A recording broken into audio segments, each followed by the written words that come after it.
cambio o modificación de las medidas cautelares. No solo el acreedor, sino también el deudor. Y eso nos dice el parágrafo 2 del mismo 321, nos dice: el deudor podrá solicitar el cambio de una medida cautelar por otra que le resulte menos perjudicial siempre que esta garantice suficientemente el derecho del acreedor. ¿Sí? De la misma manera podrá pedir la sustitución de otros bienes del mismo valor o la reducción del monto por el cual la medida cautelar hubiera sido dispuesta siempre que corresponda. Entonces, básicamente, ya sea que el acreedor la solicite o ya sea el deudor, ambos tienen el derecho de solicitar la modificación, cambio, ¿sí?, de la medida cautelar. No solo es un derecho del acreedor. Si bien el Código Procesal Civil en el artículo 322 introduce expresamente la posibilidad de plantear recursos de apelación en contra de la providencia que admitiere o denegar todo lo referente a una medida cautelar, artículo inexistente en el Código de Procedimiento Civil, en la práctica era viable dicha posibilidad con el recurso de reposición. ¿Sí? Es decir, que actualmente el Código en el 322 nos da la posibilidad de que si el juez denegare, ¿sí?, como dice aquí, la resolución que admitiere o denegare una medida cautelar o ordenare su sustitución o modificación por otra, podrá ser impugnada por la vía de apelación en efecto devolutivo. Entonces, ese recurso no estaba en el Código de Procedimiento Civil, ¿verdad? No mencionaba el procedimiento civil la posibilidad de apelar, pero en la práctica lo que se hacía era plantear reposición. ¿Sí? Reposición con alternativa de apelación, ¿verdad? Al ser un autointerlocutorio, entonces simple, no se podía plantear la reposición. Pero actualmente ya está claramente esto y no nos dice reposición, nos dice directamente apelación. Responsabilidad. La responsabilidad civil por haber solicitado y ejecutado una medida cautelar está reconocida en el 323, ya que la otorgación de la indicada medida es bajo la indicada advertencia. Así lo determina el 310, parágrafo 3. Los parámetros de dicho cobro serán los siguientes. Vamos a ver. ¿Qué nos dice el 323? El 323 dice: cuando se dispusiere de una medida cautelar, se levantare por haberse demostrado que el solicitante abusó o se excedió en su derecho para obtenerla, la resolución lo condenará al resarcimiento de daños y perjuicios. ¿Sí? Entonces, si al final se determina que quien solicitó la medida cautelar no tenía el derecho, entonces el juez, aparte de establecer que la demanda es improbada o inviable, entonces también tiene que determinar la estimación del pago de daños y perjuicios por una medida cautelar mal solicitada y por tanto mal ejecutada. ¿Sí? ¿Qué pasa si la sentencia no se pronuncia nada con relación a las medidas cautelares o al pago de daños y perjuicios? Ahí el abogado tiene que estar al pendiente y solicitar inmediatamente la complementación de esa sentencia y solicitar que el juez expresamente, en base a lo establecido en el 323, establezca, ¿sí?, el pago de daños y perjuicios por la aplicación de una medida cautelar que no corresponde. Doctor, nos había dicho que en los procesos ejecutivos no hay la anotación preventiva. Sí. Nosotros el deudor puede declarar solicitado el resarcimiento de daños por haber solicitado o por haberse ordenado una anotación preventiva que no está contemplada en la normativa. Claro, siempre y cuando demuestre cuáles han sido los daños y perjuicios que le han ocasionado, porque muchas veces solo por ordenar el juez no necesariamente le causa un daño y perjuicio. Pero al estar nombrado de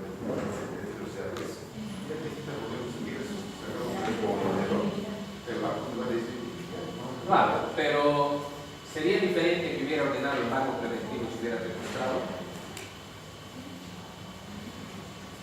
Yo creo que no hubiera sido diferente, ¿verdad? Porque en realidad correspondía el embargo, ¿verdad? Pero al haber hecho la anotación preventiva, no correspondía a la anotación preventiva, pero que hubiera ocasionado menos daño en que se hubiera registrado el embargo y no la anotación, ¿No? Entonces, acá no es tanto si fue o no la medida adecuada, sino demostrar el daño efectivo que tiene. Ahora, ¿cómo se calculan los daños y perjuicios? ¿A través de qué fórmula?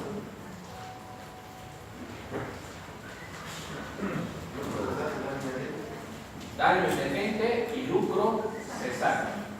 ¿Cómo calculamos esa fórmula? Para empezar, el daño emergente y el lucro cesante está reconocido en el Código Civil. ¿Sí? ¿Dónde lo encontramos?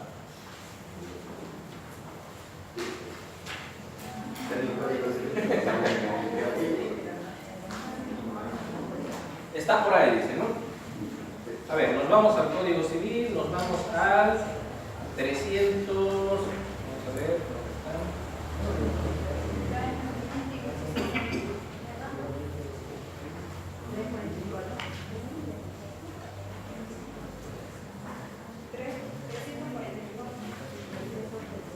344.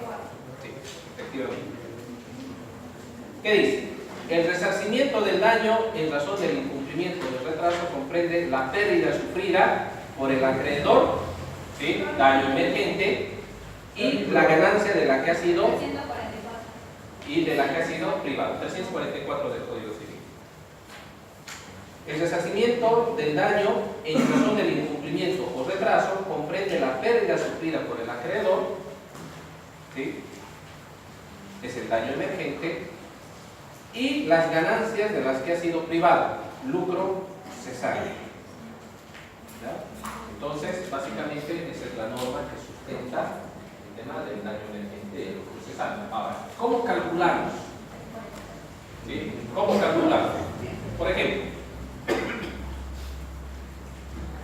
yo tenía un inmueble, ese inmueble ha sufrido un embargo, ¿sí? Si se trata de una suma de dinero, o digamos si ha sido una anotación preventiva en un proceso ordinario. No interesa, pero la cuestión es que ya sea en uno o en otro he sufrido esa medida cautelar. Ahora, ¿cómo demuestro el daño emergente?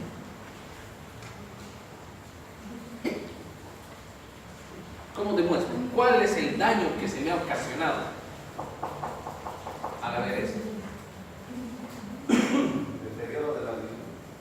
Puede ser que por culpa de esto, ¿sí?, no haya podido, ni siquiera esto, vamos a suponer prohibición de innovar, que ahí sí cae.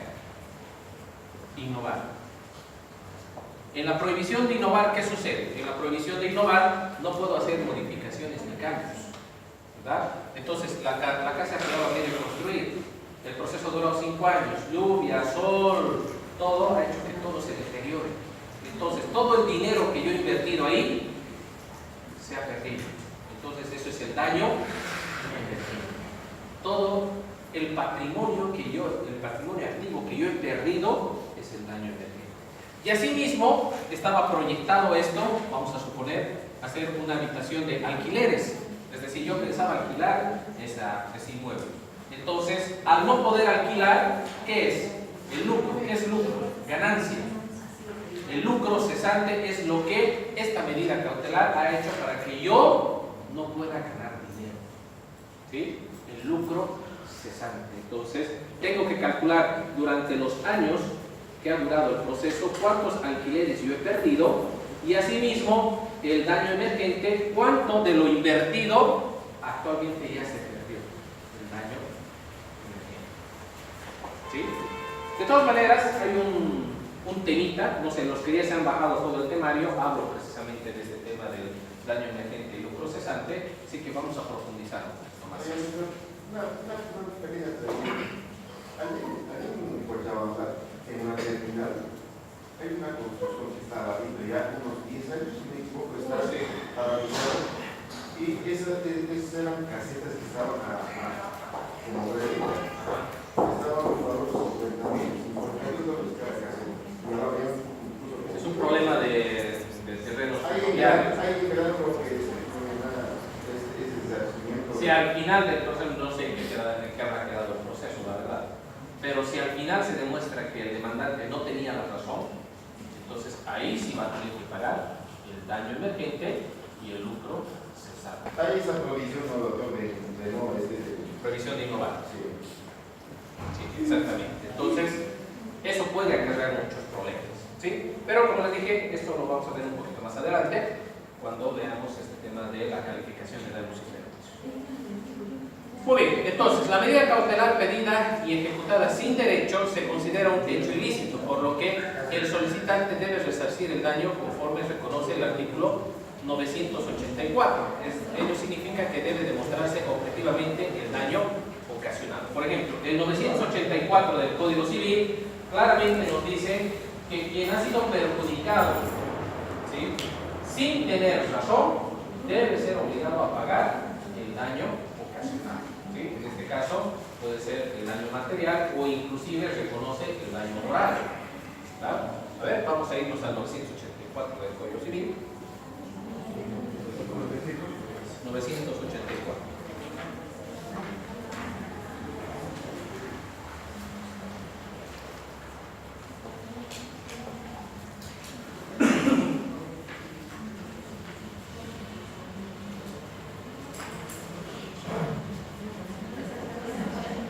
Sí. Entonces, quien con un hecho doloso o culposo ocasiona a alguien un daño injusto, queda obligado al resarcimiento, ¿verdad? Entonces, si yo he pedido una medida cautelar sin tener la razón, porque al final la resolución judicial me rechaza mi solicitud, mi demanda, entonces ahí he ocasionado un daño injusto a otra persona. Y por tanto, tengo la obligación de resarcirle el daño.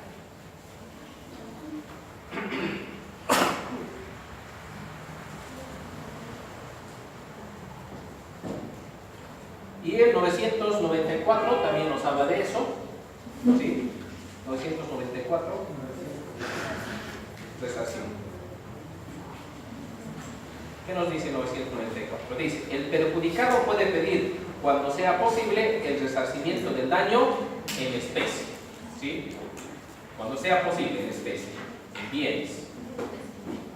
En caso diverso, el resarcimiento debe valorarse apreciando tanto la pérdida sufrida por la víctima como la falta de ganancia en cuanto sea consecuencia directa del hecho dañoso. ¿Verdad? 994. Entonces, ahí también nos menciona. 994. Muy bien. El 344 del Código Civil presenta la fórmula del daño emergente y el lucro cesante para calcular el monto del pago. ¿Sí? ¿Por qué? Aquí vamos a ver cómo se calcula. Primero, tenemos el demandante solicitó las medidas cautelares de, por ejemplo, prohibición de innovar y contratar.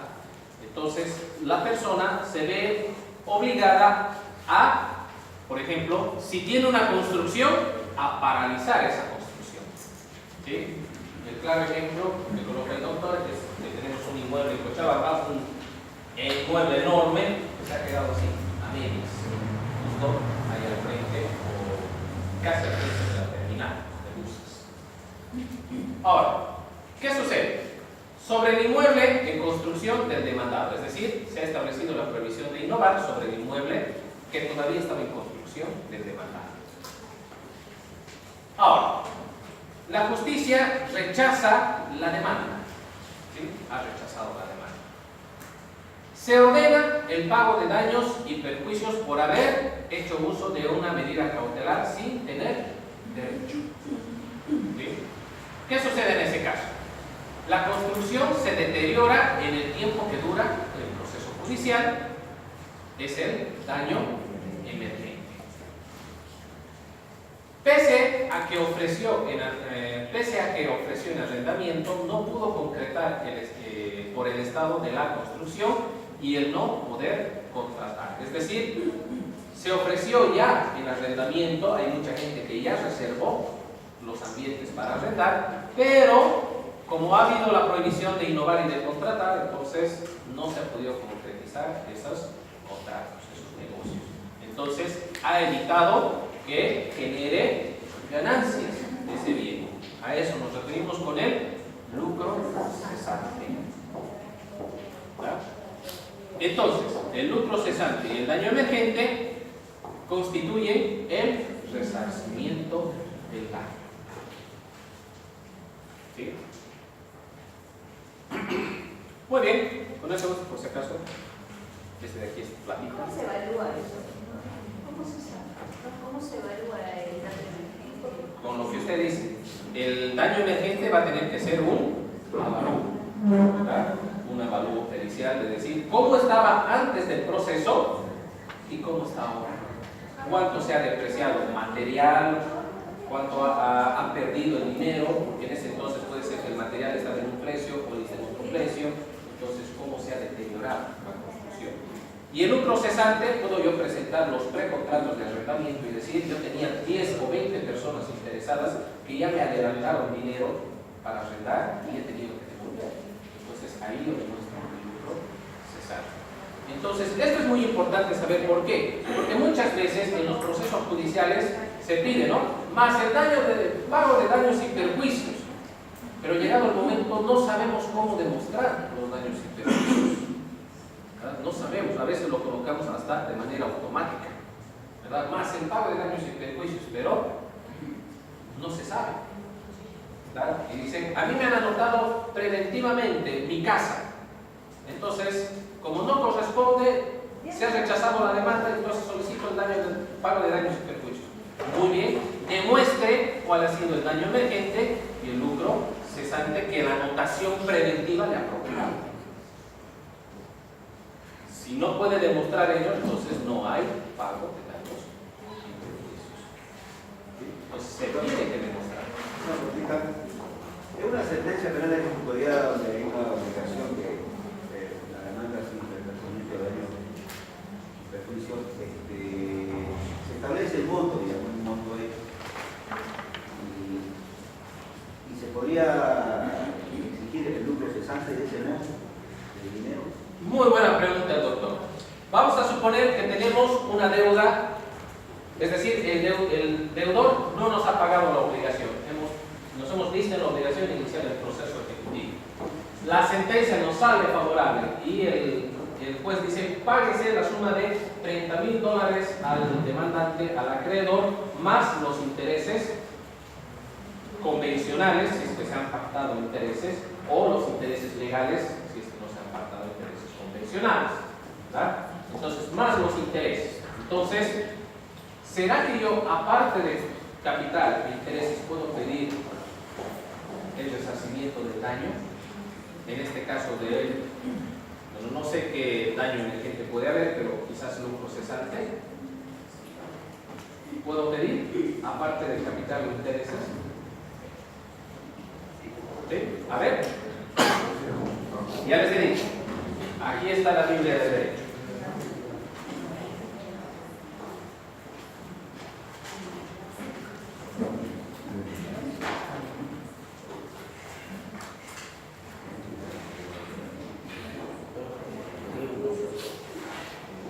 A ver, vámonos al 347.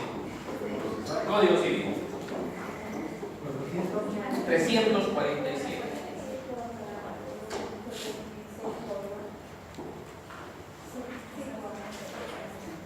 Dice resarcimiento en las obligaciones pecuniarias, es decir, en las obligaciones en dinero. ¿Verdad? ¿Qué nos dice el 347? Nos dice, en las obligaciones que tienen por objeto una suma de dinero, el resarcimiento por el retraso en el cumplimiento solo consiste en el pago de los intereses legales desde el día de la multa. Estas reglas rigen aun cuando anteriormente se hubieran debido intereses y el acreedor no justificara haber sufrido algún daño. Entonces, ¿qué es lo que sustituye al resarcimiento del daño en las obligaciones? El pago de los intereses. Entonces, no puedo solicitar resarcimiento del daño. ¿Sí? Entonces,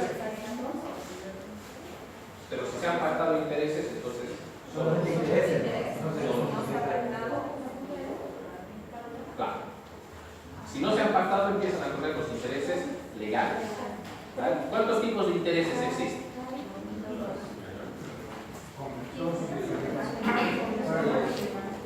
¿Cuántos tipos de interés existen?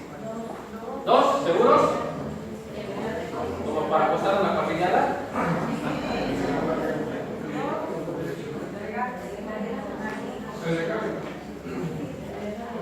A ver, ¿cuál es el primero?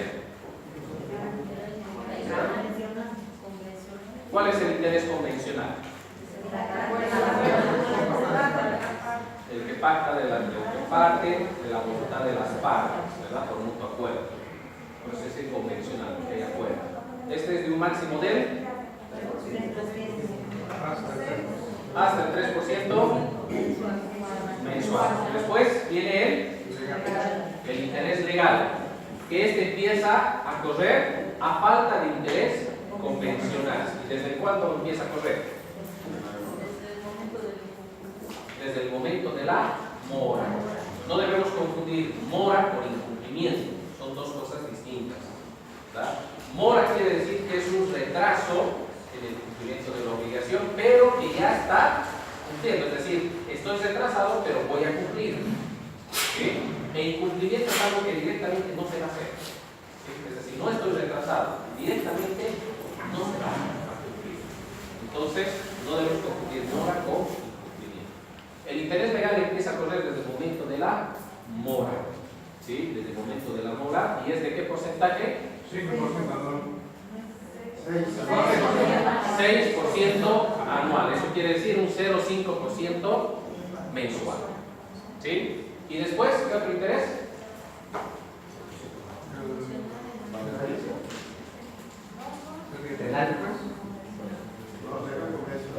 Nada más, ¿seguros?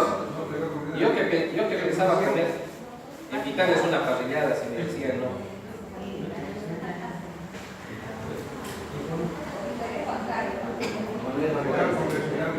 A ver, el 415, ¿qué dice?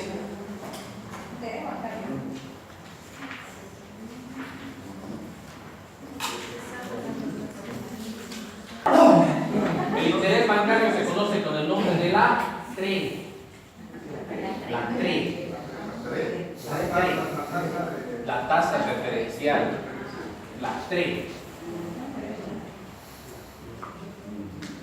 Por eso, ese interés bancario casi nadie lo toma en cuenta. Por ejemplo, cuando te ofrecen un préstamo, te dicen, te ofrecemos $30,000 más un interés convencional bajísimo de, qué sé yo, 0,5% mensual. Dicen, excelente, interés muy bajo. Y después, una vez que haces los trámites, te dicen, sí, vas a pagar más una TRE, te dicen. Y no te explican qué es la TRE. La TRE es un interés adicional al interés convencional, que es el interés bancario. No es interés sobre interés, es un interés adicional. Entonces, uno, si bien paga el capital más el interés convencional, le adiciona el interés bancario, y eso nadie te explica. Eso se paga así, de acuerdo a 14, 18. Y es variable el interés.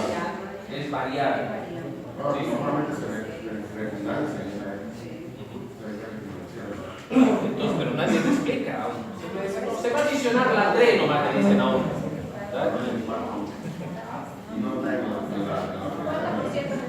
Es el interés variable. Varía de acuerdo a la tasa referencial del cálculo del ¿cómo se llama? Cuando las cosas suben. La inflación. De acuerdo a la inflación. En las épocas del año, cuando hay mayor inflación, se dispara la TRE. Sube. Estamos hablando de noviembre, diciembre, enero, febrero, generalmente. Esas fechas se dispara la TRE. Y ya en los otros años se nivela, a partir de marzo hasta octubre se nivela. ¿Sí? Pero muy pocas veces se explica eso, qué significa y dónde está regulado. Uno dice, están cobrando la TRE, uno ni sabe qué es la TRE. Es el interés bancario. Es el interés bancario. Y solo las instituciones financieras de intermediación financiera tienen derecho a imponer este interés.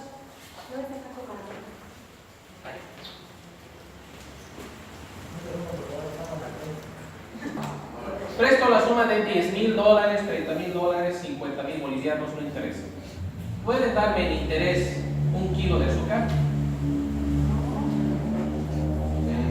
En especie, se podría decir.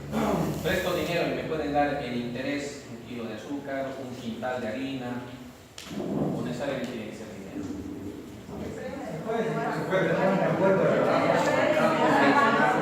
Más allá de ponernos de acuerdo, ¿será que la ley permite eso?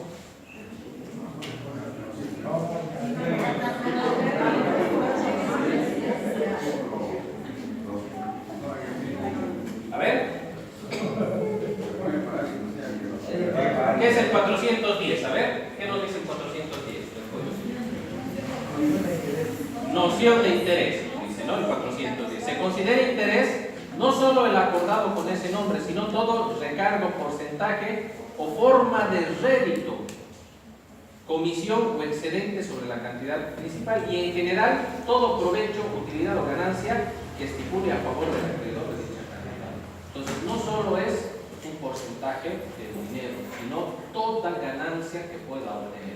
Si yo quiero, ¿sí?, en vez de que me den dinero, y a mí me interesa más que como interés me den productos, entonces puedo pactar eso, ¿verdad? Entonces el interés no solo es el porcentaje, es lo más común, ¿verdad? Pero hay situaciones en que las personas dicen, a mí no me interesa que me den dinero, no me interesa que me den productos, me interesa, ¿sí? Porque quizás el deudor es un comerciante y a mí me interesa, yo tengo mi tienda de valores. Entonces, en vez de cobrar dinero, prefiero que te den productos de interés. Entonces, se puede pactar y está permitido en la norma. Pero ese pacto que se hace así, doctor, me imagino que debe ser temporal y convencional, pero no escrito, ¿verdad? Porque ya la norma lo estipula. Porque, por ejemplo, ustedes decían en el caso que yo tengo un kiosco y que el producto él o mi deudor me lo dé más caro y el otro mes me sube un poco más, entonces no está obligado, no se firma dentro del convenio. El tema del interés, bueno, es convencional.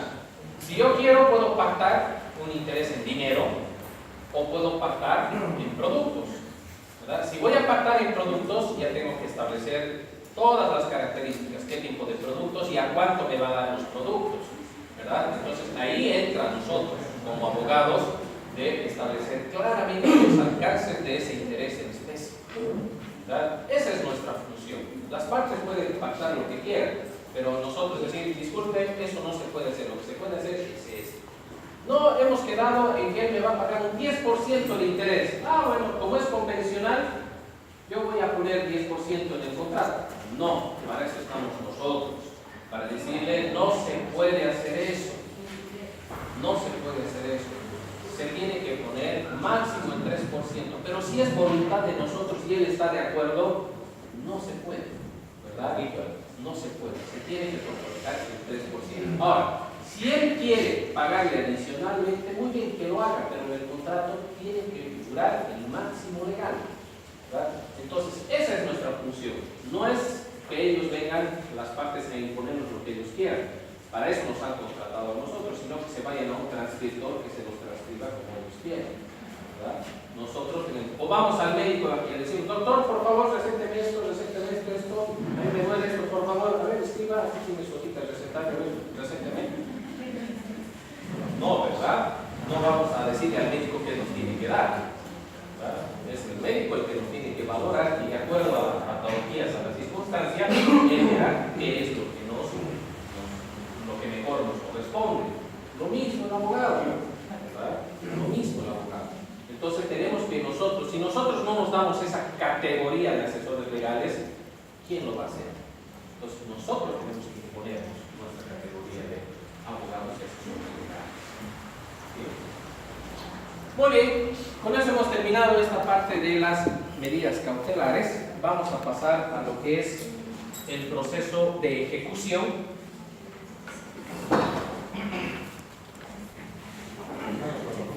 Del conflicto. ¿Cuál ha sido el conflicto? ¿Cuál es el problema? El primer punto. Y el segundo punto, ¿cuáles ustedes consideran que son los elementos, los fundamentos más importantes que aquí la Sala Plena del Tribunal Supremo ha establecido para que den curso al congelamiento de cuentas, ¿verdad? porque congelamiento de cuentas como tal no existe como medidas cautelares. Sí existe lo que anteriormente mencioné, sí existe el embargo preventivo, sí existe la anotación preventiva, pero el congelamiento de cuentas no está en nuestra normativa.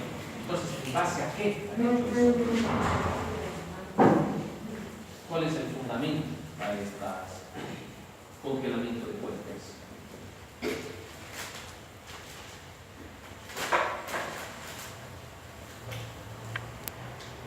El artículo 398 del Código Procesal Civil ingresó en el mismo modelo que el Código Abrogado en su 515 en cuanto a la autoridad de cosa juzgada que reviste la sentencia. Entonces el 398, ¿sí? No tiene mayor diferencia de lo que ya proponía el Código Procesal Civil, el Código de Procedimiento Civil. En realidad es básicamente una repetición de lo que ya existía. Sí. Y que nos dice, la sentencia recibirá la autoridad de cosa juzgada cuando la ley no reconociere en el pleito otra instancia ni recurso. 2. Las partes consistieren expresa o tácitamente en su efecto. Es decir, cuando se han agotado todos los recursos o cuando no se han hecho uso de los recursos, ¿verdad? Entonces, la ley considera que al no haber hecho uso de los recursos, se entiende que han aceptado la decisión de la autoridad judicial.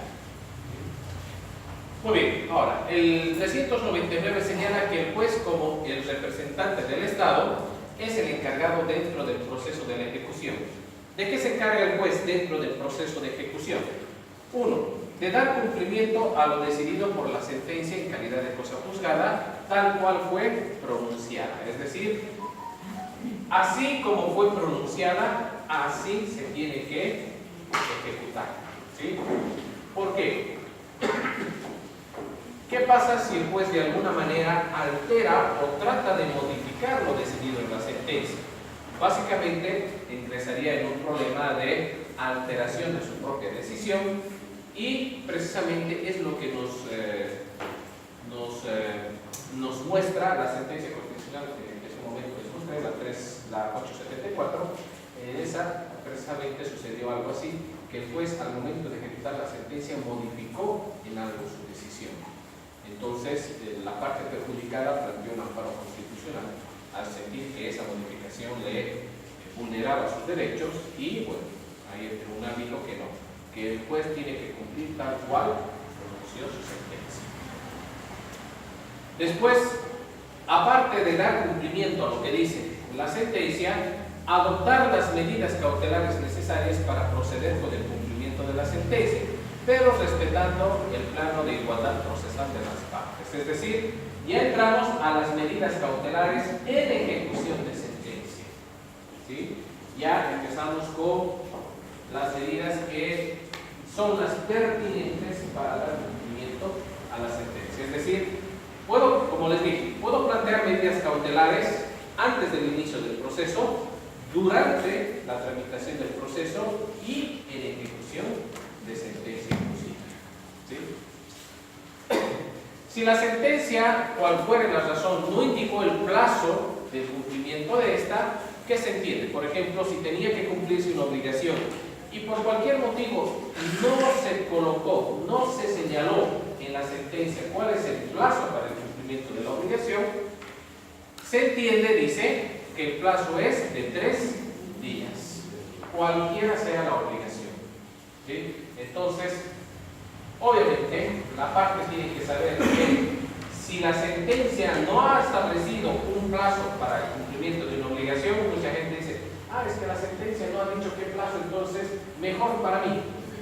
¿Verdad? No. La ley, dice, va a entrar en suplencia y va a decir, si la sentencia se ha olvidado colocar un plazo, ese plazo se entiende de 3 días. El juez puede otorgar un plazo mayor de acuerdo al caso. Es decir, si el juez considera que ese plazo legal de 3 días es insuficiente o muy corto, entonces sí puede ampliar ese plazo de acuerdo al tipo de obligación de que se trata.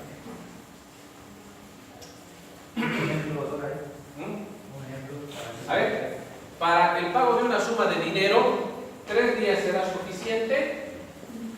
Bueno, depende, ¿no? Dinero se puede conseguir, pero por ejemplo, si es para el desalojo de una casa, entonces ahí puede ser que 3 días no sean suficientes, ¿vale? Entonces, de acuerdo al tipo de obligación del que se trate, pues puede disponer plazos, ¿sí?, de acuerdo a las circunstancias. Muy bien, procesos de ejecución en sus aspectos generales. Vamos a ver. En el parágrafo 2 del artículo 397, el Código Procesal Civil, en el Código Procesal Civil encontramos la primera disposición referente a la ejecución propia de la sentencia, que se encontraría en calidad de cosa juzgada. ¿Sí? A ver, ¿qué dice el 397, parágrafo 2?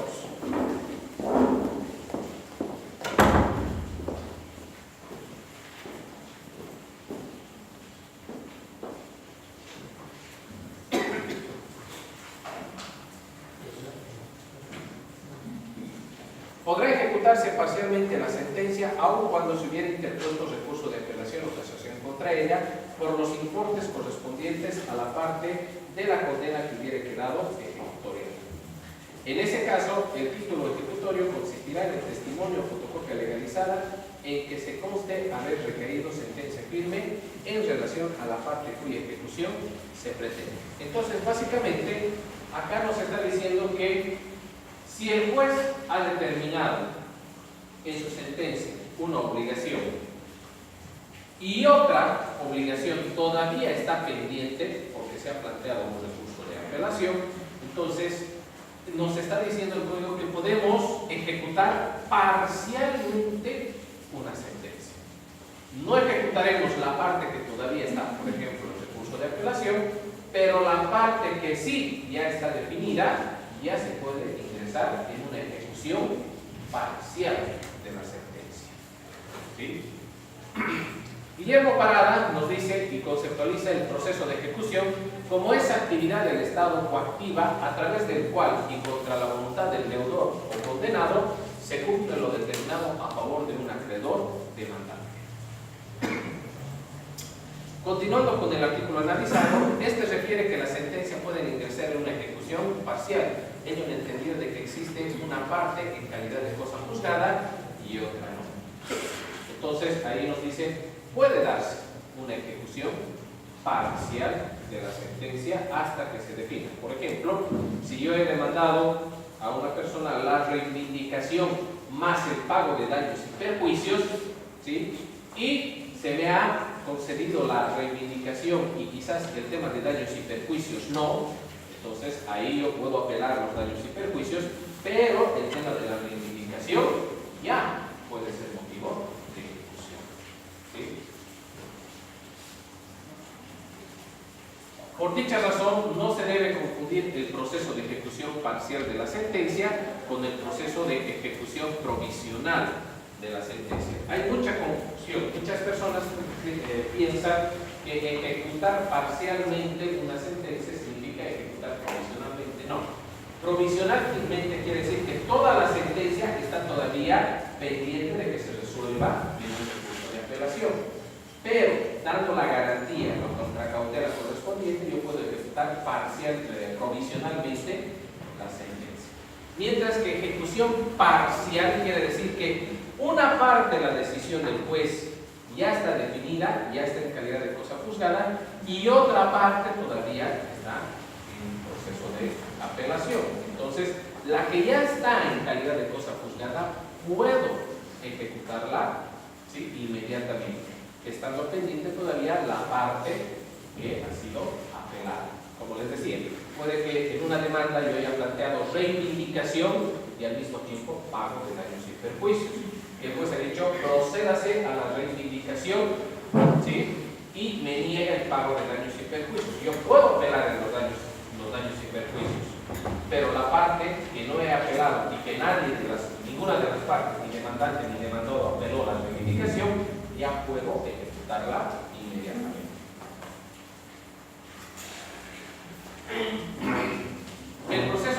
ejecución parcial de la sentencia. ¿Cómo procedemos con la ejecución parcial?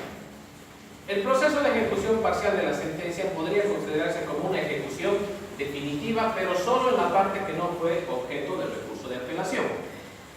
Sin embargo, lo novedoso de dicha disposición se podría entender que es la ejecución de la sentencia, pues puede ser posible aunque el expediente se encuentre en trámite en recurso de apelación en efecto suspensivo, ¿verdad? Por ejemplo, tenemos un proceso ordinario.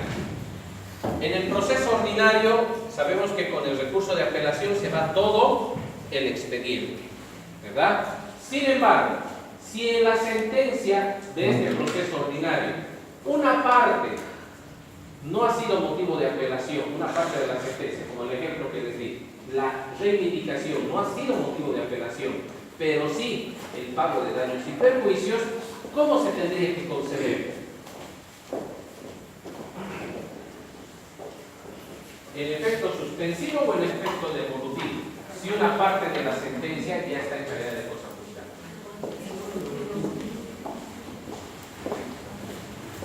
Ahí es donde se genera el conflicto, porque muchos jueces conceden el efecto devolutivo, ¿verdad? Entendiéndose que una parte de la sentencia ya está en calidad de cosa juzgada y que solo una parte de ella está en recurso de apelación, pero no es lo correcto. Se tiene que conceder todo en efecto suspensivo, ¿verdad? Y entonces, ¿cómo vamos a ejecutar la parte que está en la autoridad de cosa juzgada? Ahí el código que nos dice: en ese supuesto, será suficiente iniciar el proceso de ejecución con la presentación del testimonio o fotocopia legalizada de la sentencia, entendiéndose que no es necesario esperar dar cumplimiento a lo parcialmente decidido. Entonces, todo el expediente se va a ir en apelación en efecto suspensivo, ¿sí? Pero para empezar la ejecución de la parte de la sentencia que está en calidad de cosa juzgada, solicito un testimonio o copia legalizada de esa parte, de esa sentencia, para ejecutar la parte que está en calidad de cosa juzgada. Entonces, con eso ya puedo iniciar la ejecución parcial. Y eso es lo que nos dice el 397, parágrafo 2. Dice: podrá ejecutarse parcialmente la sentencia aun cuando se hubiera interpuesto recurso de apelación o casación contra ella, por los importes correspondientes a la parte de la condena que hubiera quedado ejecutorial. En este caso, el título ejecutorio consistirá en el testimonio o fotocopia legalizada en el que conste haber recaído sentencia firme en relación a cuya parte se pretende ejecutar. Aquí la tienen al revés, ¿no? La tienen al revés. Se manda el tío con los copias que le queda, y lo final que queda, se le queda lo que está diciendo usted. Pero no es lo correcto. No es lo correcto. Lo hacen al revés. No es lo correcto. No se puede dejar acá fotocopias, porque es en el efecto suspensivo, y en el suspensivo se va. Y lo que nos dice el código es que la parte que quiere ejecutar parcialmente tiene que solicitar fotocopia legalizada o testimonio de la sentencia, y en base a ese testimonio o fotocopia de la sentencia iniciar el proceso de ejecución parcial. ¿Sí? Entonces, solo se deja fotocopias del expediente y se envía el original cuando es en efecto devolutivo. Pero en efecto suspensivo tiene que ir nomás el expediente completo.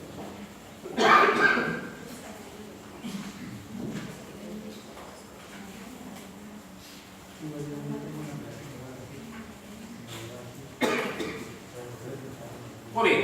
2. El proceso de ejecución con sanciones pecuniarias. El 397.3 y 401 del Código Procesal Civil proponen el régimen de sanciones económicas por la resistencia o el no cumplimiento de lo decidido en la sentencia, entendiéndose que la obligación no es la de entregar una suma de dinero bajo el siguiente criterio. Vamos a suponer, el juez ha ordenado la entrega de un determinado bien, que no es suma de dinero, es decir, no estamos hablando de que se tiene que devolver un préstamo de dinero, una deuda, no es ese caso, sino que me tiene que entregar determinados bienes. Por ejemplo, en el caso de un proceso de cumplimiento de obligación, donde yo necesito que el deudor me entregue el bien prometido. ¿Sí? Vamos a suponer el caso de una construcción, donde el constructor tenía que entregarme el inmueble plenamente terminado y listo para habitar, como se llama esos contratos de llave en mano, ¿verdad? Donde se me tiene que entregar el bien listo para habitar. Yo ya he pagado todo, etc. No me interesa que me devuelva el dinero, yo quiero mi casa, ¿verdad? Entonces, en ese caso, si el juez ha determinado que es probada mi demanda, ordena a esta empresa constructora a que haga la entrega en tanto tiempo. Caso contrario, se van a ir acumulando multas, ¿sí? El juez puede decir, se va a imponer la multa de, qué sé yo, 1.000 bolivianos por cada día de retraso, ¿verdad? Por cada día de retraso en la no entrega de la casa, de la construcción, vamos a suponer. Entonces, ¿cómo procedemos a cobrar eso? ¿Sí? ¿Cómo procedemos a cobrar esos 1.000 bolivianos diarios por día de retraso de esta empresa constructora? Dice, si la sentencia no es cumplida en la forma y bajo los parámetros que por ella dispuesta y dentro del plazo fijado, entonces el deudor ingresará en mora y podrán aplicarse las sanciones económicas que el juez disponga. La sanción podrá dejarse sin efecto total o parcialmente si el deudor justifica su accionar y desiste en su resistencia. Por ejemplo, que el deudor diga, que la empresa constructora diga, no, nosotros ya queremos terminar, solo que hay un problema con el material de construcción que no está llegando, que está parado en frontera por bloqueos, lo que sea, ¿verdad? Si justifica y realmente esa justificación tiene peso, entonces el juez puede decir, muy bien, se le amplía el plazo, se deja sin efecto las multas y tomando en cuenta que es verdad lo que está diciendo, entonces se le da la opción. Pero si no es así, entonces sigue nomás corriendo las multas. La sanción podrá dejarse sin efecto total o parcialmente si el deudor justifica su accionar y desiste de recuperar. Si el deudor continúa con su resistencia y no paga la suma acumulada, esta podrá ser cobrada por el acreedor con la subasta y remate de los bienes del obligado. Entonces, acá se genera un nuevo proceso para cobrar las multas. ¿Sí? Se va a generar un nuevo proceso para cobrar simplemente las multas. Entonces, ahí vemos que la empresa constructora no solo está siendo obligada a cumplir con la obligación de entregar, por ejemplo, la construcción, asimismo se puede proceder a la liquidación, es decir, a establecer un monto de las multas ya acumuladas y procederse a su ejecución, ¿sí? Pero en este caso ya va a ser una ejecución de suma de dinero.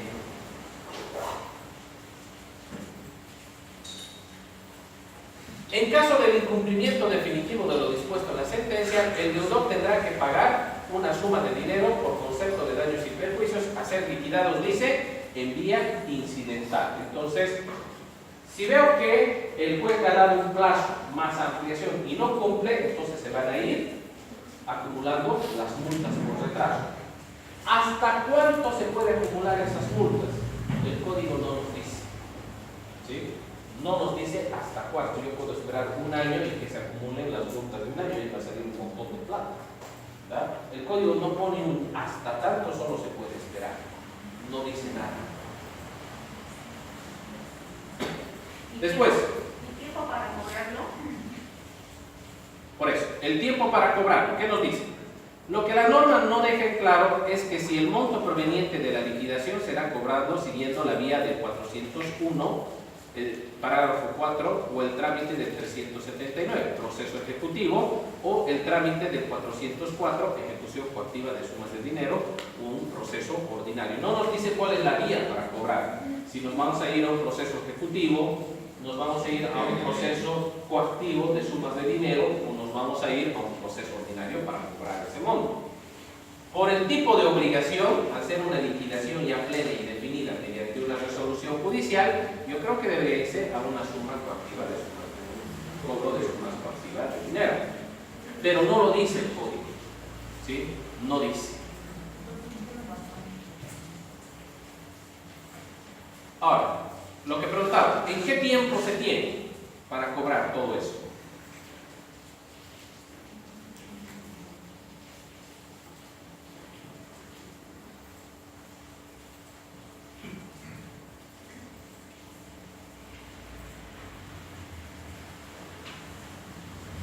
A ver, vamos a darle lecturita al 401 para tener la panorámica completa.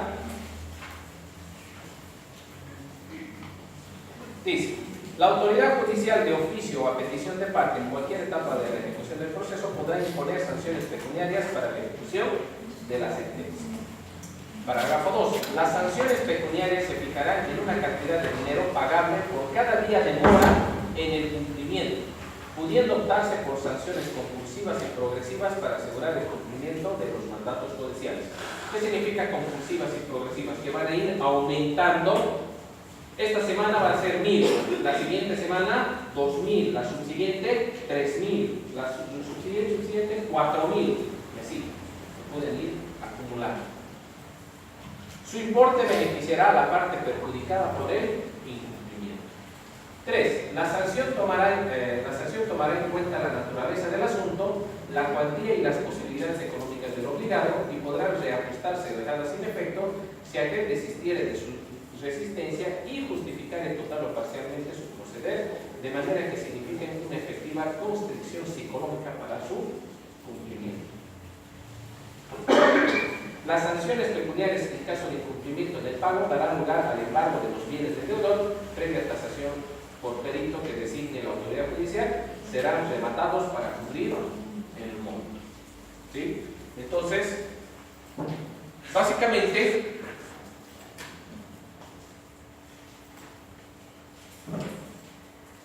acá nos habla de que el impago de estas sumas de dinero puede dar lugar que no solo el deudor sea obligado a cumplir la obligación, sino que el retraso en el cumplimiento de esa obligación puede desencadenar otro proceso.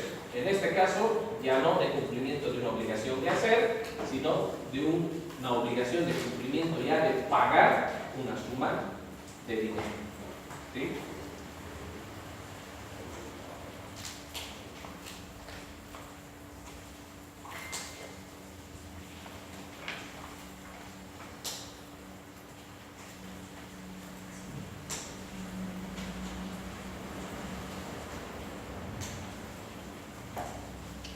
Vamos a ir por partes.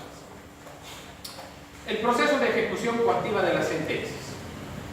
Sin llegar a confundirnos con el proceso de ejecución coactiva de sumas de dinero, la ejecución coactiva de las sentencias en el artículo 401 no es más que un recordatorio de que nos encontramos frente a un conflicto ya decidido o por lo menos a punto de decidirse. Es decir, cuando entramos en el proceso de ejecución coactiva de sumas de dinero, cuando básicamente el título coactivo es prácticamente un título que dice el acreedor tiene todo el derecho para cobrar esa suma de dinero. Es decir, básicamente es un proceso donde el deudor tiene entre un 80 y un 90% del terreno. ¿Okay? Entonces es básicamente o prácticamente ya un proceso definido. ¿Sí? Tiene que suceder algo demasiado extraordinario para que en un proceso coactivo de sumas de dinero el deudor salga victorioso, porque inclusive hasta las excepciones son restringidas en ese caso. Ello implica que toda actitud legal que asume el deudor para tratar de impedir el cumplimiento de la sentencia debe rechazarse inmediatamente, pero lo indicado no implica una novedad, ya que existía en el abrogado Código Procesal Civil, porque ahí es donde se incluyó en el artículo 517, a través de la ley 1770, de abreviación Procesal Civil, lo que era el proceso coactivo, ¿verdad? Y lo único que ha hecho el Código Procesal Civil es ya incorporarlo, ¿sí?, dentro de la normativa regular del Código Procesal Civil. Entonces no es tanto una novedad, ¿sí? Simplemente es que el proceso coactivo de sumas de dinero, de ejecución coactiva de sumas de dinero, está un poco más ampliamente desarrollado en el Código Procesal Civil de lo que estaba en el Código de Procedimiento Civil con la Ley 1760. Ahora, tampoco constituye una novedad lo señalado en el parágrafo 2 del mencionado artículo, ya que la norma se encontraba como parte del 1289.2 del Código Civil, lo que implica más una actualización y concordancia entre el Código Adjetivo y el sustantivo civil. A ver, nos vamos a ir al 1289 del Código Civil.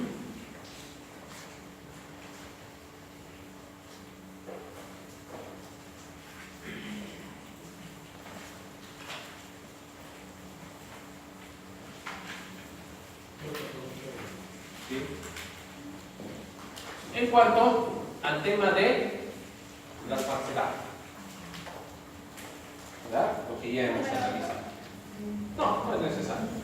Eso es lo que ya hemos analizado, ¿verdad? En cuanto a la parcelada y todo lo demás, que permite la paralización del proceso si es que se demuestra, o por lo menos hay indicios de que el documento base de la ejecución, de alguna manera, tiene esos indicios de falsedad, ¿verdad? Entonces, los que de alguna manera no pudieron hacer el trabajo, por favor, traten de hacerlo, porque es esta comparativa, la actividad número 1 que hemos hecho el día de ayer, de comparar el 402 con el tema del 1289.2, en cuanto al tema de la falsedad, es parte del trabajo que hicimos el día de ayer.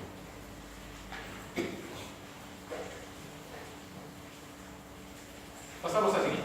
No obstante lo indicado, es esencial que nos refiramos a las dos novedades relacionadas a la nulidad de documento base de la ejecución de la sentencia, 402 y 3. ¿Qué nos dice? Si se duda de la autenticidad del documento base de la ejecución, basta la acusación por falsedad ideológica o material en la vía penal para que la ejecución de la sentencia pueda ser paralizada. Eso ya hemos quedado en claro, ¿verdad? La culminación del proceso de ejecución coactiva de la sentencia será definitiva si se demuestra en la vía civil la nulidad del documento base, ¿sí? Entonces, no solo en materia penal, sino también en materia civil se puede demostrar el tema de la falsedad de un documento, ¿sí? Pero el tema de la nulidad obviamente es mucho más en materia civil. Estamos frente a un proceso ordinario, que eso implica un proceso mucho más amplio, ¿verdad? Y bueno, tampoco lo hace más sencillo en materia penal. Sin embargo, en materia civil nos da la oportunidad de plantearlo como incidente, ¿verdad? Mientras que en materia penal ya tenemos que tener una acusación formal. Eso es lo que nos dice. Ahora, división del proceso de ejecución. El autor Guillermo Parada señala que el proceso de ejecución respondería a la siguiente división. A ver, proceso de ejecución. Nos dice que existe la ejecución provisional de la sentencia, la ejecución definitiva de la sentencia, la ejecución dineraria y la ejecución no dineraria. Así se definiría, de acuerdo a este autor, se dividiría lo que es la sentencia. Por su parte, el 402 del Código Procesal Civil, esto es en la teoría, ¿no? El 402, parágrafo 1 del Código Procesal Civil refiere la división del proceso de ejecución, aunque tramitados con el mismo procedimiento en proceso de ejecución, ejecución provisional, ejecución definitiva. Ya sea para la ejecución provisional o la definitiva, si se requiere la liquidación de la obligación, podrá ser tramitada como incidente de forma precedente. Es decir, si de alguna manera para la ejecución provisional necesitamos tener una liquidación para saber exactamente cuánto es lo que debemos ejecutar, porque generalmente las sentencias nos dicen páguese la suma de $50,000 más intereses convencionales. Entonces necesitamos saber para la ejecución de la sentencia cuánto suma el capital y cuánto suma los intereses, ¿sí? Porque tenemos que saber, tenemos que tener un monto ya liquidado definido para ingresar a la ejecución. Entonces, para eso necesitamos hacer una liquidación, y esa liquidación dice que se tiene que realizar de manera incidental. Proceso de ejecución provisional. Sobre la ejecución provisional de la sentencia, explica Eduardo Couture, esto es muy interesante. Nos dice que, de acuerdo a la legislación, por ejemplo, norteamericana, no existe este tema de ejecución provisional. No existe esta figura. Cuando una sentencia es apelada, se apela y todo el proceso va en efecto suspensivo y listo. No hay efecto devolutivo como acá. Entonces, en estos países que tienen este corte de esta línea anglosajona, en estos países no hay esto de ejecución provisional. Se apela y hay que esperar nomás que se resuelva la apelación. No ingresamos a esta etapa de ejecución provisional. Solo frente a una especial disposición de la ley que lo autorice, será posible al juez disponer el cumplimiento de la sentencia apelada y otorgar tan solo con el efecto devolutivo el recurso de apelación. Entonces, nos dice este autor, ¿sí?, Eduardo Couture, que la regla es que toda apelación sea en efecto suspensivo. Y la excepción es que la apelación sea en efecto devolutivo, con posibilidad de ejecución provisional. ¿Sí? Entonces, ese es el criterio que se maneja, o que se estaba manejando, en el sentido que, por regla general, toda apelación tendría que ser en efecto suspensivo, y solo en algunos casos excepcionales que la ley así lo prevea, en efecto devolutivo o con posibilidad de ejecución provisional. Pero acá es al revés, solo un tipo de proceso es en el efecto suspensivo, como es el proceso ordinario, y casi todos los procesos, por no decir todos los procesos, son en efecto devolutivo, es decir, que se pueden ejecutar provisionalmente. El proceso de ejecución provisional de la sentencia debe entenderse cuando exista un recurso de apelación en efecto devolutivo, de acuerdo al 259, incisos 1 y 2, previo trámite de ejecución provisional para la otorgación de garantías, lo que se conoce como fianza de resultas, de acuerdo al 269. A ver, nos vamos a ir al 269 del Código Procesal Civil.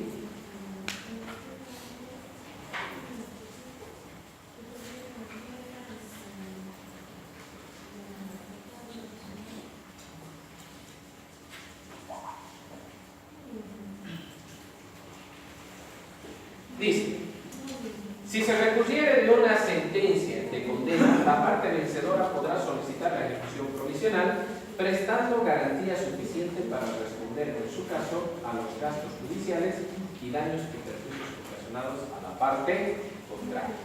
La solicitud se presentará ante la misma autoridad judicial que conoció en primera instancia, formándose en los casos en los que remito grados originales, cuaderno separado que contendrá las piezas indispensables y se sustanciará observando lo que fuera pertinente lo dispuesto para la ejecución de las sentencias. ¿Sí? Entonces, en este caso, se manda el original y se quedan fotocopias legalizadas. Esto para la ejecución provisional. ¿Sí? Y para la ejecución parcial de la sentencia, se va todo y lo único que se debe, con lo único que se tiene que iniciar la ejecución parcial de la sentencia es con la copia o testimonio de la sentencia, nada más, de la sentencia que quedó en calidad de cosa juzgada, la parte que quedó en calidad de cosa juzgada. Entonces, ahí muchas veces radica la confusión, ¿verdad?, entre ejecución parcial de la sentencia con ejecución provisional de la sentencia.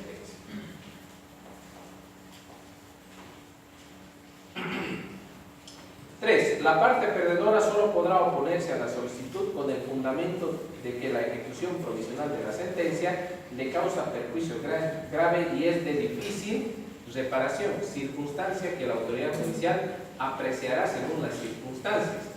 Toda otra oposición será rechazada de inmediato. La oposición se tramitará con traslado a otra parte. Si la autoridad judicial estimare que existe esa posibilidad, exigirá a la parte obligada a que preste garantía suficiente para asegurar, en todo caso, lo que habrá de ser el objeto de ejecución, más intereses, costas y costos, y lo que el trámite posterior del recurso pudiera ocasionar. ¿Sí?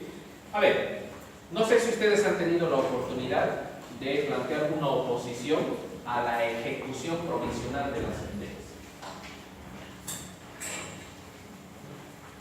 ¿Alguien ha tenido esa experiencia de tramitar? Bueno, más o menos cómo funciona.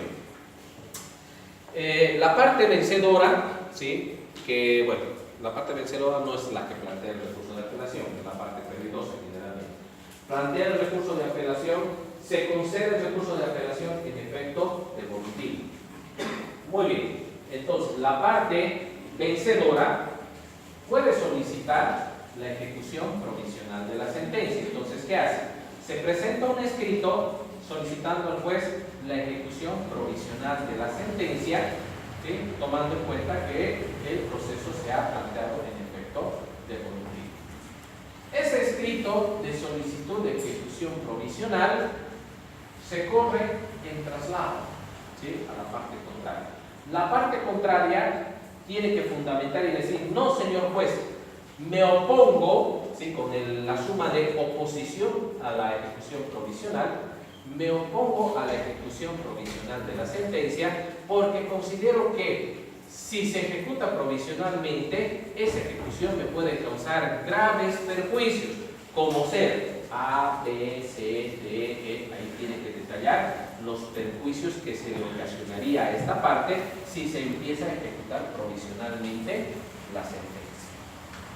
En vista de esa oposición, el juez lo que tiene que hacer, si considera que esa oposición tiene fundamentos, es decir, que evidentemente lo que dice la parte que va a ser ejecutada provisionalmente tiene, no digamos toda la razón, pero por lo menos tiene algo de sentido lo que se está oponiendo, no simplemente es decir: señor juez, me opongo porque el acreedor me odia y quiere despojarme de y quiere pedirme que le pague lo que le debo, me opongo. Entonces, no, así no tiene sentido. Tiene que ser un fundamento claro, preciso, y darle a entender al juez que esa ejecución provisional le va a causar perjuicio, ¿sí? Inclusive siempre se recomienda, si son abogados de la parte demandada, que citen normas de la Constitución, que diga que se le va a privar de un derecho fundamental a algo, para generar algún tipo de duda ahí. Una vez que el juez tiene conocimiento de la oposición, ahí tiene que resolver, tiene que determinar si corresponde o no, si evidentemente hay estos perjuicios o no hay estos perjuicios. Para eso va a señalar audiencia, ¿sí? Se señala una audiencia para la presentación y fundamentación de las pruebas que de alguna manera permitan la ejecución provisional o dispongan la suspensión de la solicitud de ejecución provisional. Entonces el juez va a señalar esa audiencia.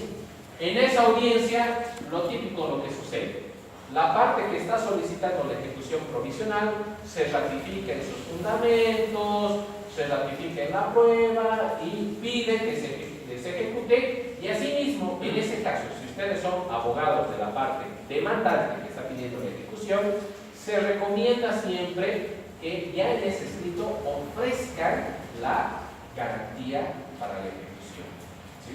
Se recomienda y dicen: yo voy a presentar la garantía consistente en eso para proceder a la ejecución provisional, ¿sí? Esa garantía va a cubrir los posibles daños y perjuicios, costas y todo lo que podría recaer sobre la ejecución provisional. Ahí la parte demandada también tiene que exponer los fundamentos de su oposición. ¿Cuáles han sido los fundamentos? ¿Cuáles son los daños y perjuicios irreparables que se le estaría ocasionando si se ejecuta provisionalmente la sentencia? Y de ahí el juez tiene que decidir. Ahí el juez tiene que decidir si le da la razón a uno o le da la razón a otro. Si le da la razón al demandante y dice: no, los daños y perjuicios que fundamenten su posición no tienen sustento, no hay prueba, no hay nada, se rechaza y bueno, la otra parte puede apelar, no hay ningún problema, anuncia en audiencia el recurso de apelación correspondiente y posteriormente lo hace efectivo. Entonces, ahí el juez directamente va a disponer, ¿sí?, que la parte preste la fianza que ya hizo mención al momento de su fundamentación.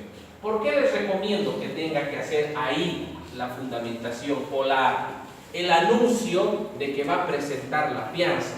Porque si no hacen ese anuncio en ese momento, y lo hacen en un escrito posterior, el juez va a señalar otra audiencia para fundamentar, ¿sí?, la viabilidad de esa fianza. Y de ahí se va a alargar más el asunto.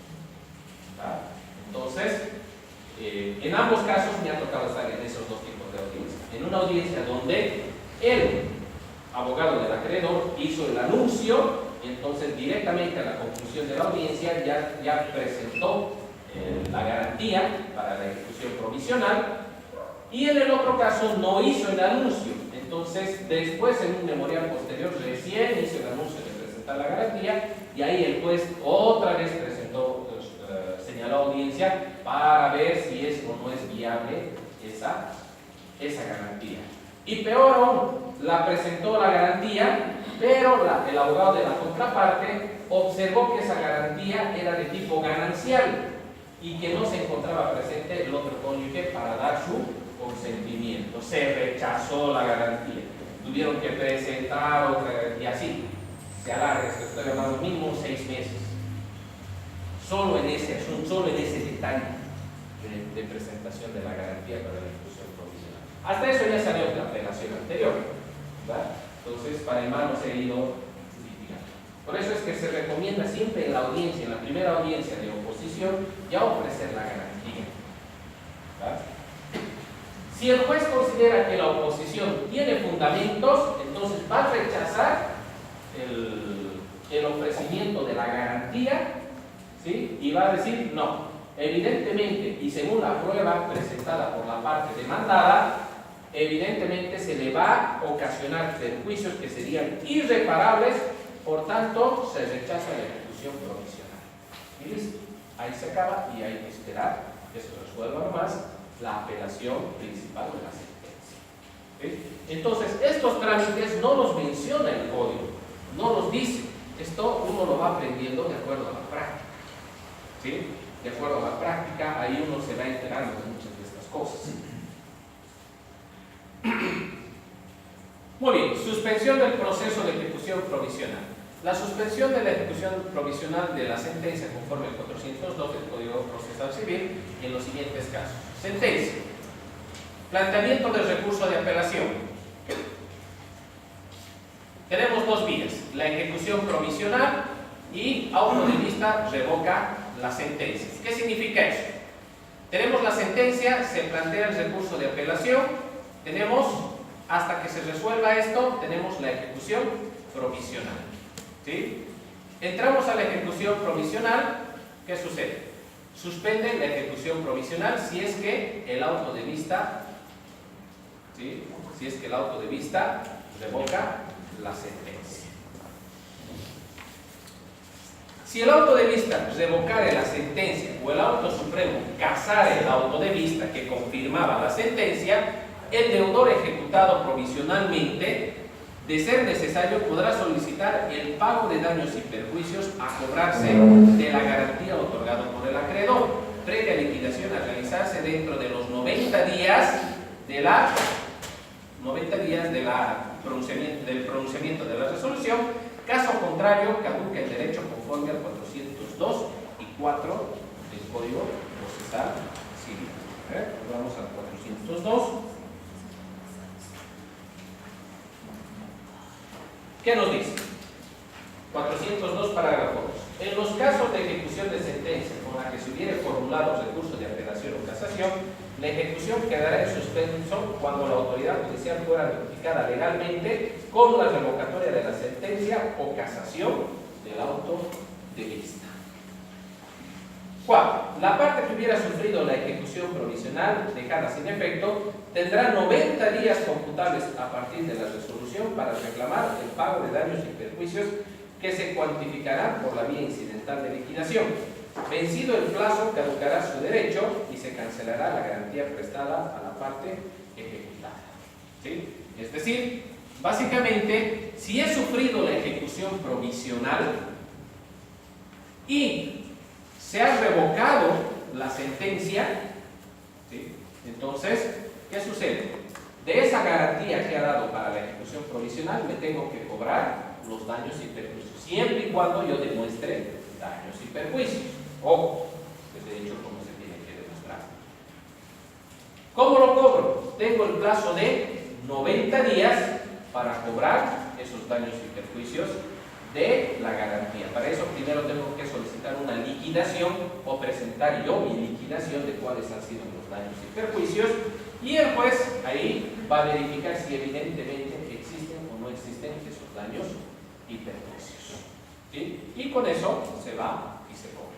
¿Qué pasa si no demuestro o dejo pasar los 90 días sin haber hecho esa liquidación o demostrar cuáles han sido los daños y perjuicios? Básicamente pierdo mi derecho, caducar mi derecho a cobrar los daños y perjuicios. ¿Sí?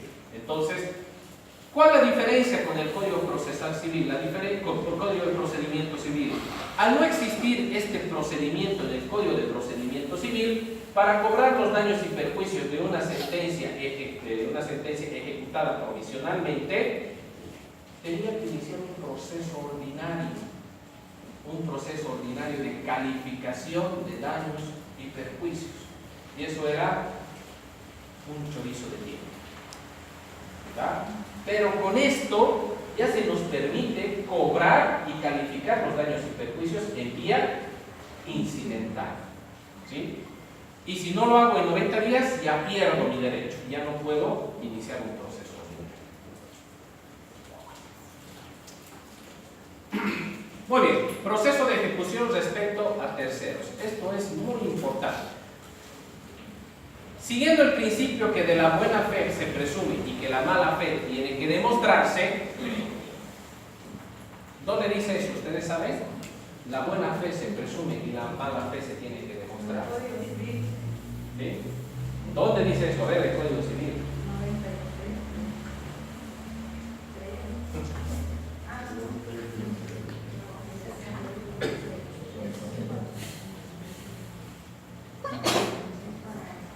A ver, allá la doctora me ha dicho en el Código Civil, en el artículo 90 y algo, con una seguridad que me ha dejado anonadado.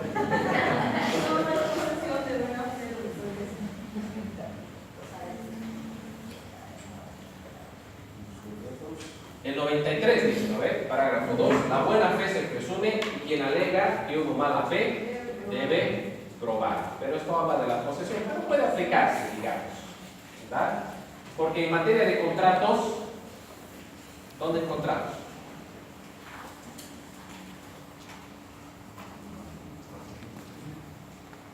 Algo parecido, ¿verdad? Nos vamos al 500.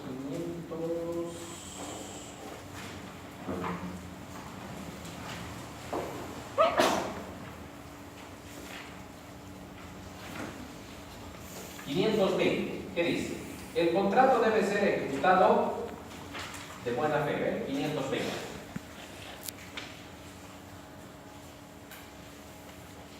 Dice, el contrato debe ser ejecutado de buena fe y obliga no solo a lo expresado en él, sino también a todos los efectos que deriven conforme a su naturaleza, según la ley, o a falta de esta, según los usos y la equidad. ¿Verdad? En el 520 del Código Civil.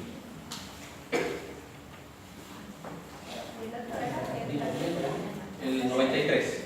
El 93, parágrafo 2, y este otro, referido a los contratos, el 520. Entonces, habla de la buena fe. Seguida de una adquisición del derecho de forma onerosa, no puede ser afectada por la ejecución de la sentencia. Entonces, ¿qué nos dice el artículo 403? Vamos a suponer que se ha vendido,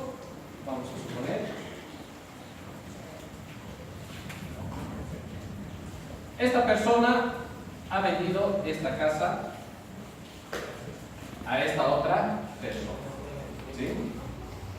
Y después esta otra persona ha vendido la casa a esta otra persona, ¿sí? Y viene un tercero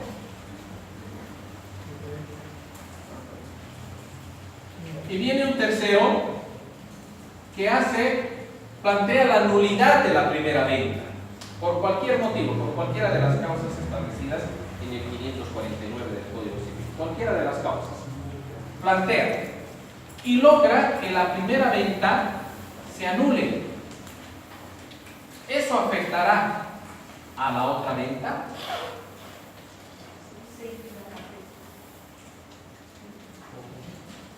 ¿Sí? A ver, vuelvo a repetir. Este vendedor, este comprador. Este vende la casa a este comprador. Después este se convierte en vendedor y este se convierte en comprador. Vende la casa a esta otra persona. Viene un tercero, que no es ninguno de ellos, y plantea la nulidad de la primera venta. Y logra y demuestra que la venta es nula por cualquier causal de nulidad. Por cualquier causal de nulidad. Pero actualmente la casa está en posesión de este. ¿Esta nulidad afectará también a la venta realizada entre ellos? Sí, tendría que afectar en base al registro de la... No, la declararse nulo de la... Porque el comprador le da una fe.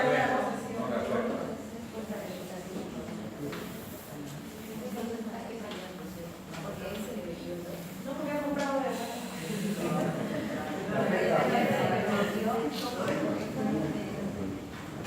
¿Va? En este caso, vamos a ver. Él vende, él compra. Esta es la venta que se ha anulado.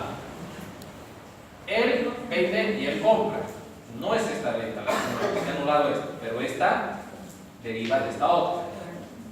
¿Va? ¿Qué nos dice? A ver, el 403 con relación a eso. Del Código Civil, del Código Procesal.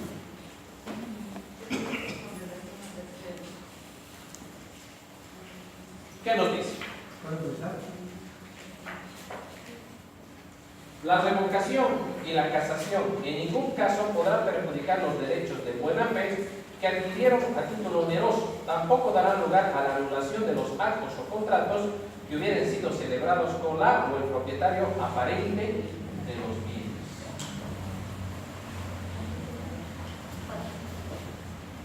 Entonces, básicamente, acá el elemento que lo va a salvar a este es la buena fe. ¿Qué es la buena fe en este caso? La buena fe significa haber actuado sin querer dañar a nadie. ¿Sí? Sin querer dañar. O, en pocas palabras, con desconocimiento de que existía un conflicto con relación a esa propiedad. ¿Sí? A eso se refiere. ¿Sí? Sin embargo, este tema, ¿sí? Este tema ya estaba en el Código Civil. No es tanto una novedad del Código Procesal Civil. Ya estaba, pero referido exclusivamente a los temas de anulabilidad del contrato.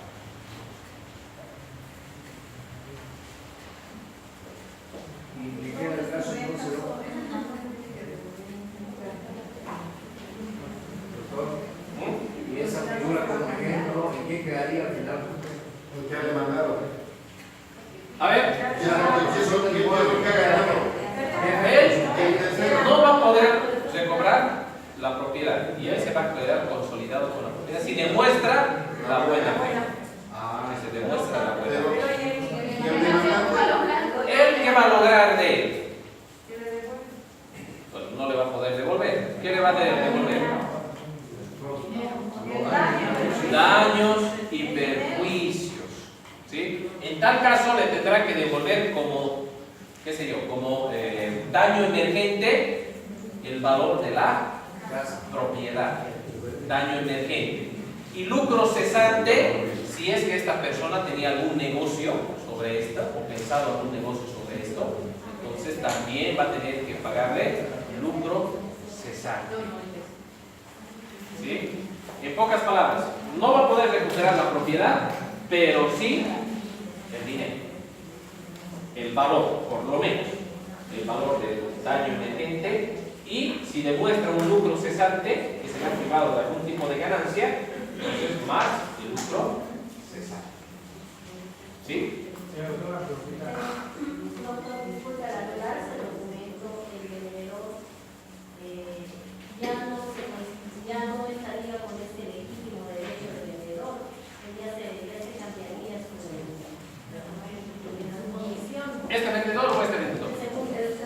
Esto. Ya. Muere su derecho. ¿En base a qué documento estaría válido este elemento de venta la tercera vez? La segunda vez. Ojo. Ojo. Ubiquémonos en el folio real. Ubiquémonos en el folio real.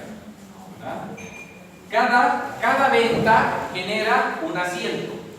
¿Verdad? Asiento 0, asiento 1, asiento 2, asiento 3. Vamos a suponer que este era el asiento 2 y este es el asiento 3 y este no, al revés. Este es el asiento 1, ¿sí? Este llega a ser el 2, ¿verdad? Y este llega el 3. Muy bien. Este declara nulo entre estos, ¿verdad? Entre vendedor y comprador. ¿Qué asiento se va a afectar? 1 y 2. Pero el 3, en base a esta norma, se mantendría ahí. O sea, no se afectaría.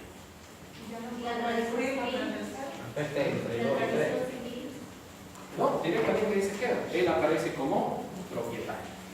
Doctor, pero se puede pedir la nulidad también de la tercera venta, en virtud de que la primera venta ha sido causal de nulidad tal vez por un ilícito.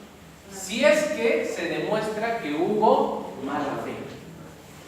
Si es que se demuestra que hubo mala fe. ¿Y cómo demostramos que hubo mala fe? Por ejemplo, que él, al momento de plantear su demanda, haya hecho una medida cautelar.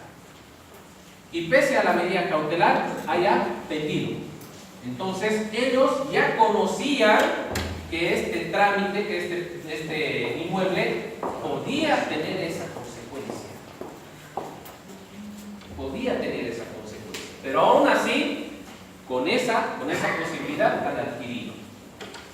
Y al final se determina que el tercero sí tiene la razón. Entonces, ahí sí se anulan las tres. Claro, porque ahí ya no hay buena fe. Buena fe es cuando yo contrato sabiendo, ¿sí? o pensando que ese bien no tiene ningún problema, o desconociendo que tiene algún problema. Pero al estar ya en un registro público, ya no puedo decir yo no conocía. Doctor, un caso durante que sucedió, hubo la anulación, hubo la nulidad del documento del vendedor a la persona. Y la persona que había comprado de buena vivienda, automáticamente se buscaba el desalojo de la vivienda, a pesar de que su registro estaba vigente, pero él no sabía de que había ese conflicto, él compró de buena fe. ¿No había registro? Había registro. Entonces, si hay registro, no hay de buena fe. Para eso es el registro, para destruir la buena fe. ¿Verdad? Porque no puede decir, es que yo he comprado sin ver el folio real. Entonces, ahí has actuado de manera negligente. Porque cualquier persona, salud, y cualquier abogado le recomendaría, ¿quieres comprar algo? Primero verifiquemos la situación de este inmueble. Verificaremos.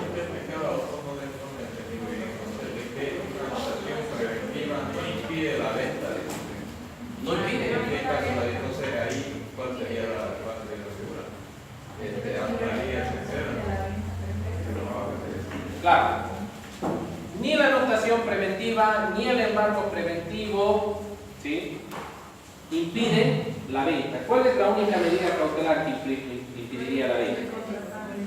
La prohibición de contratar, en algunos casos, y en otras la prohibición, no la prohibición, sino la de la inhibición de bienes. ¿Verdad? Solo son esas dos, si se quiere, la segunda, la inhibición de bienes, es más concreta. Es un caso específico que nos menciona.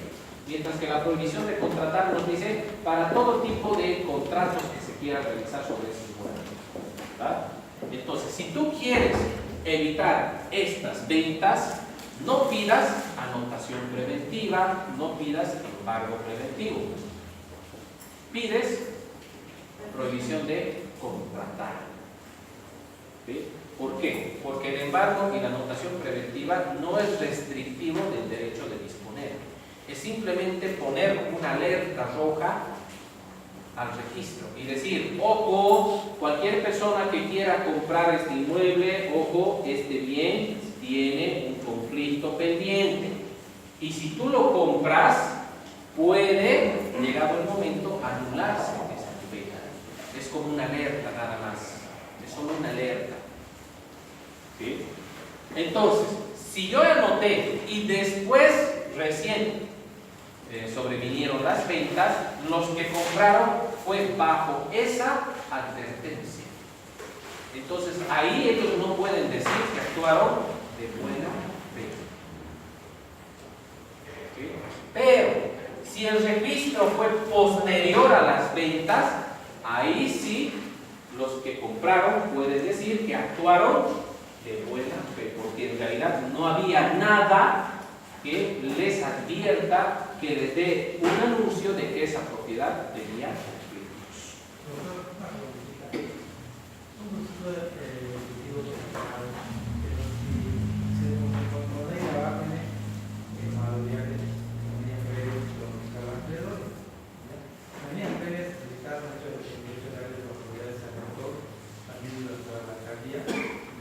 Se llegó a rematar, se ubicó una persona X, ¿ya? Pero al momento de pedir el agregamiento de todas las medidas de los gravámenes, abunda nuevamente la propiedad y la propiedad de gravamen que no podemos modificar nosotros. ¿Qué puede plantear una persona que no se ha enterado del proceso? Pues depende de la fecha que lo han grabado. O sea, tú me estás hablando desde el punto de vista de quienes registraron o desde el punto de vista de quien remató. De los dos puntos de vista. Pero en la vida de mí, si yo soy un acreedor y yo nunca me enteré del proceso, nunca me notificaron, pues ese día se remató y la cuenta se remató, se ubicó una persona y la cuenta, perdón, la herramienta de todos los gravámenes ya corresponde a otra persona que está ubicado de buena fe, a un proceso efectivo, no es un remarco. Ya, muy bien, vamos a entender así entonces. Tenemos lo siguiente, lo que plantea el doctor. Tenemos este bien inmueble, vamos a suponer, que es la garantía de una obligación. ¿Sí? Y entramos en el trance de subasta remate. Aquí tenemos acreedor y aquí tenemos deudor. Muy bien, entramos en este trance de subasta y remate. Muy bien. ¿Qué nos dicen las medidas previas al remate? Que se tiene que obtener la certificación del bien motivo del remate. ¿Para qué es la certificación? O en este caso el folio real que se tiene que obtener del bien motivo del remate. ¿Para qué? Para verificar precisamente quiénes tienen registrados aquí gravámenes. ¿Por qué? ¿Para qué nos sirve eso?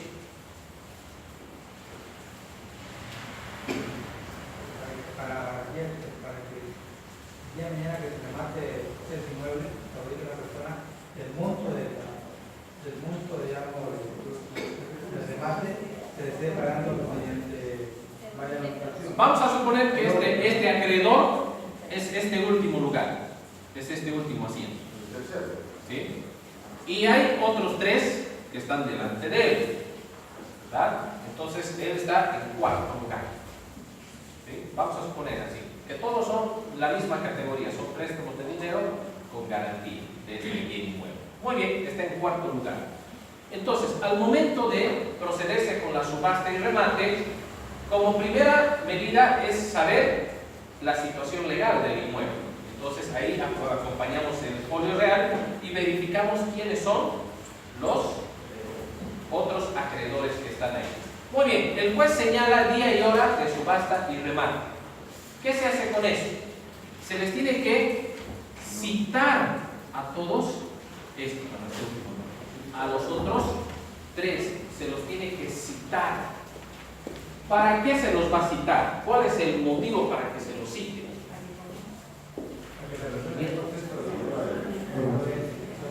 Para que se pueda apersonarse a este juzgado y plantear alguna tercería. Eso, correctamente.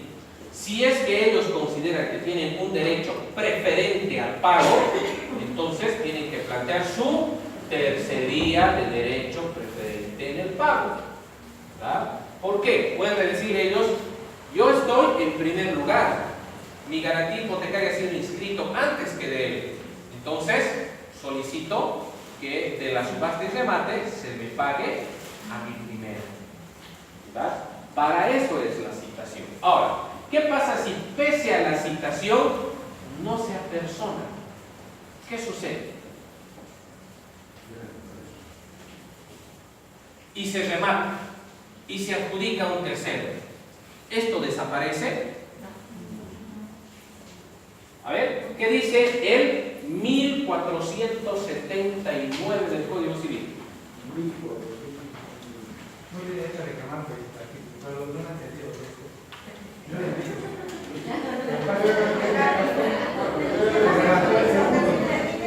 Y el primero se bañó, le dio su parte, pero ya se remató, se adoptó, el hijo lo organizó. Ahora, la parte, lo último que está pidiendo la juez, que se levante todo, como a mí, el 79, que se levante todo.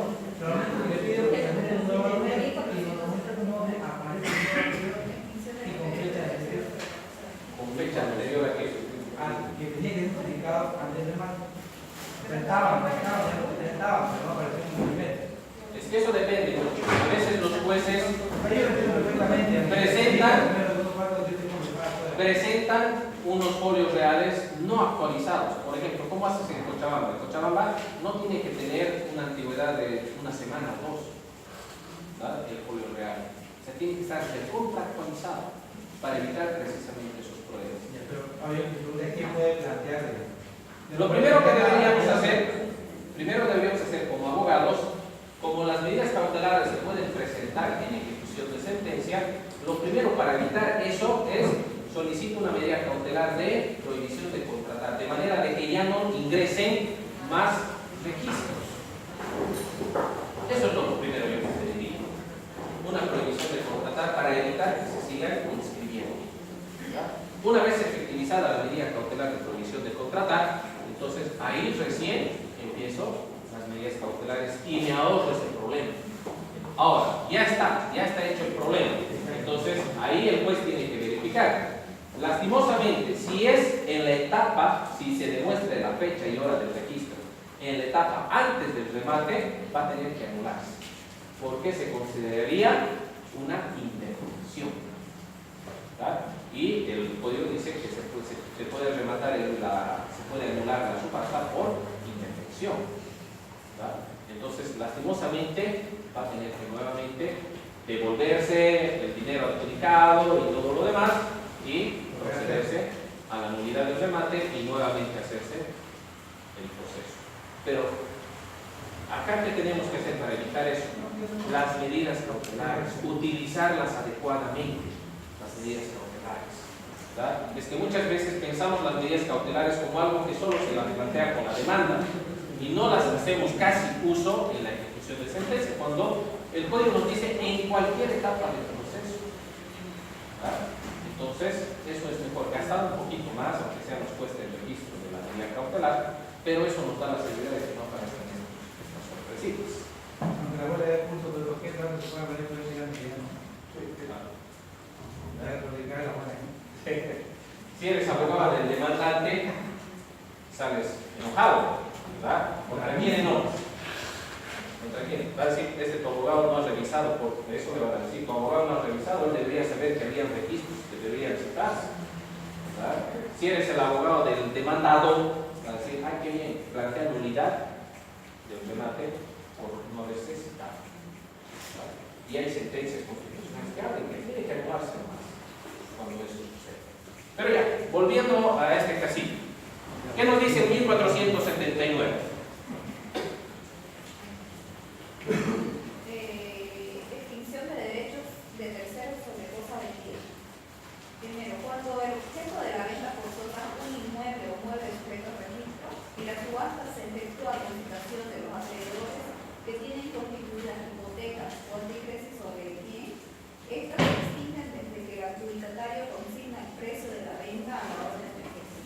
Entonces, ¿hasta qué momento tienen para plantear su tercería? Hasta antes del pago del adjudicatario, ¿verdad? Si no se presentan, ¿qué sucede? Se extinguen los registros. Se extinguen los registros. Y básicamente el adjudicatario recibe un bien con 0 gravames. Doctor, una pregunta. Se extingue, digamos, el desconocimiento, que es un banco que tiene ahí un periodo concreto. ¿Se extingue el registro o se extingue su No, el registro, es decir, esto es la garantía, no es la obligación. Ojo, no confundamos la garantía con la obligación. Se extingue el registro, es decir, pierde la garantía, pero no se extingue la obligación.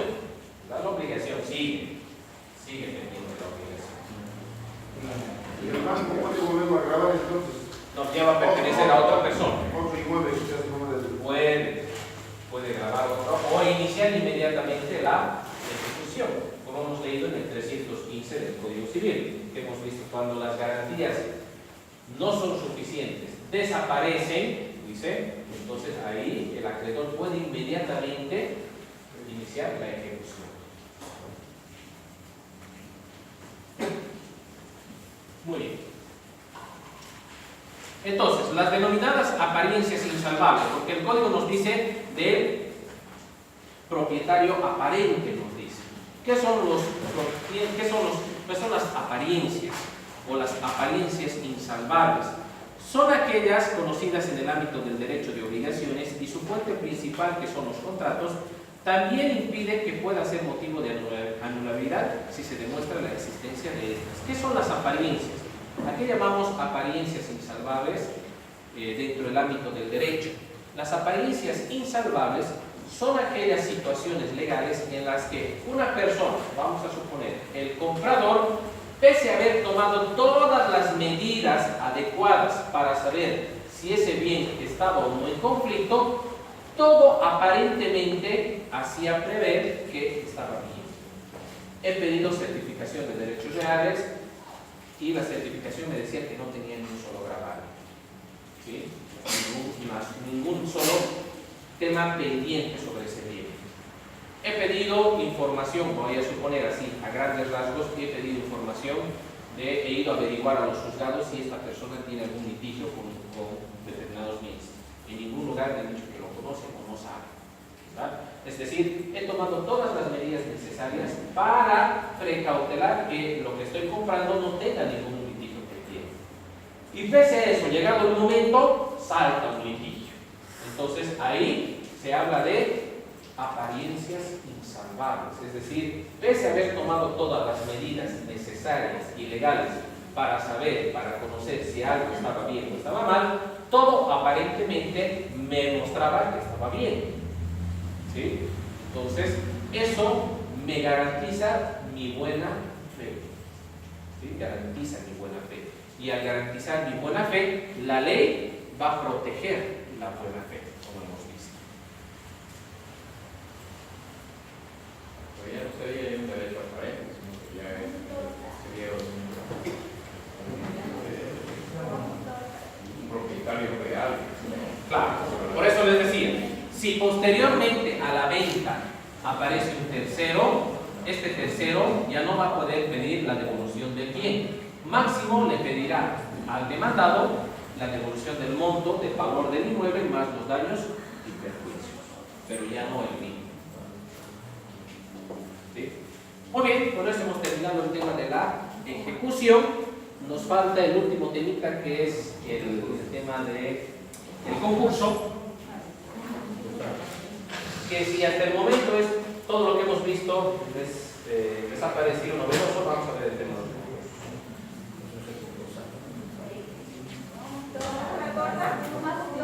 ¿Hay corta?